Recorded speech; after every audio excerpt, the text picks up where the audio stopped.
More steps towards the one world religion have just taken place on September 14th and 15th, 2022, with Catholicism and Islam pretty much coming together and say, yeah, we worship the same God and we're brothers and sisters, just different paths to a different God. This is all falling under the umbrella of the uniting of the Abrahamic religions, Judaism, Islam, and Christianity, of course, that's being united under this one world religion. The big event that took place on September 14th and 15th was at the 7th Congress of Leaders of World and Traditional Religions. We just touch on and remind people of the Abrahamic family house being built in Abu Dhabi, where it's a religious center for Catholics, Muslims, and Jews to all come together and worship all through the Abrahamic religions there at this one thing. The reason this is important is because 2 Thessalonians 2:4 tells us that the Antichrist will demand the worship of himself and his image from everybody, and anyone who doesn't worship him, these people will die. Actually, they will become martyrs, because the only people who won't worship him will be true believers in Jesus Christ. The world religions leaders today adopted the Human Fraternity document signed by the Grand Imam of Al-Azhar and chairman of the Muslim Council of Elders, His Holiness Pope Francis of the Catholic Church, in Abu Dhabi in 2019. And this came during the 7th Congress of Leaders of World and Traditional Religions. Some highlights from the World Congress of Religions. We note that pluralism in terms of differences in skin color, gender, race, language, and culture are expressions of the wisdom of God in creation. Religious diversity is permitted by God, and therefore any coercion to a particular religion and religious doctrine is unacceptable. So, as you can tell, they're not saying here at these events that Jesus Christ is the Son of God, the Messiah, the only way to heaven, because that would contradict Islam and Judaism. So it's uniting. Everybody's giving up the truth here. They're all just coming together to get along, to give up the truth, which is that salvation is found through Jesus Christ alone. Back to the article, it says, we recognize the importance and value of the document of human fraternity for world peace and living together, placed by the UN General Assembly, and these call for peace, dialogue, mutual understanding, and mutual respect among believers. So it's really the uniting of all these religions under the fact that we need to coexist together. And yes, of course, we need to coexist together.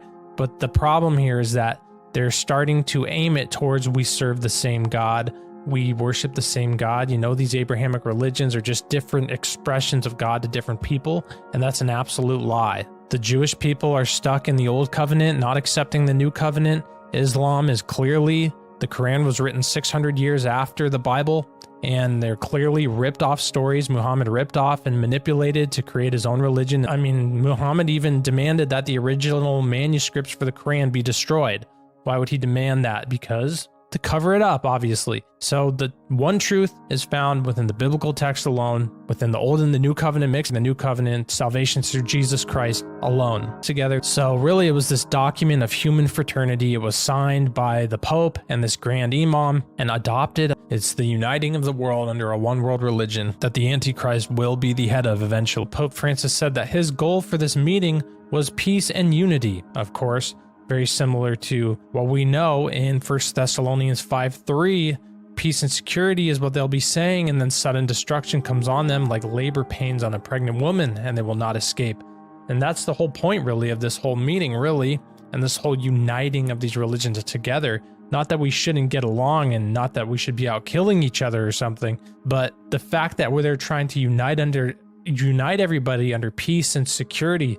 That's exactly what the Bible says they'll be doing, because it's dropping the truth that Jesus Christ is the way to salvation, which is the true love and peace that people need to come to realize, and just accepting everybody's false doctrines and false teachings for peace and safety. Pope Francis also said at this meeting that the best way to stop religious extremism is not through following the teachings of Jesus Christ, but actually through political democracy. So just enforcing the fact that what the Antichrist will have, which will be the one world government, one world religion. And again, Pope Francis does not mention the truth that salvation is found through Jesus Christ alone, but in fact says this, and this is from Vatican News on the article. It says, in his speech to the Congress, the Pope began by addressing everyone as brothers and sisters in the name of the fraternity that unites us as children of the same heaven. He noted that before the mystery of the infinite that transcends and attracts us, the religions remind us that we are creatures, not omnipotent,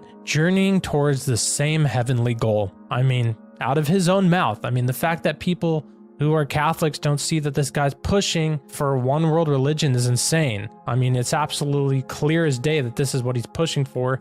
We're all going to the same heavenly goal.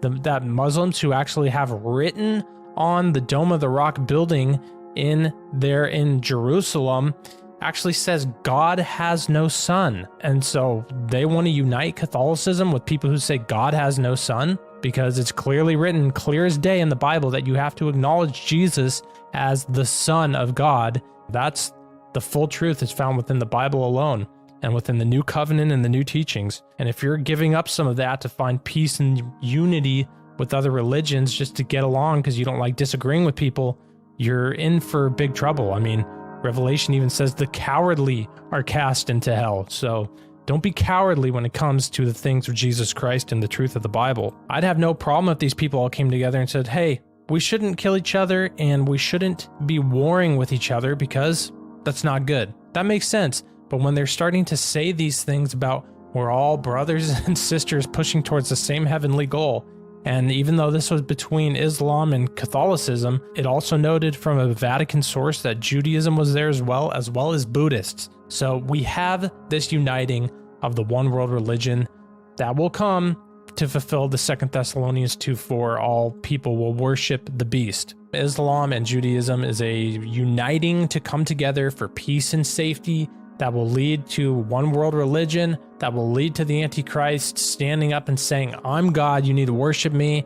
And people who don't believe in Jesus Christ, they're going to give in and receive the mark in their hand or their head or worship the image and the beast. And those people will not be saved. So it's important to be aware and awake to this fact. Salvation is found in Jesus Christ alone. And we are not to give up that absolute truth under any circumstance. That's the only way to salvation. Thanks for watching, and God bless.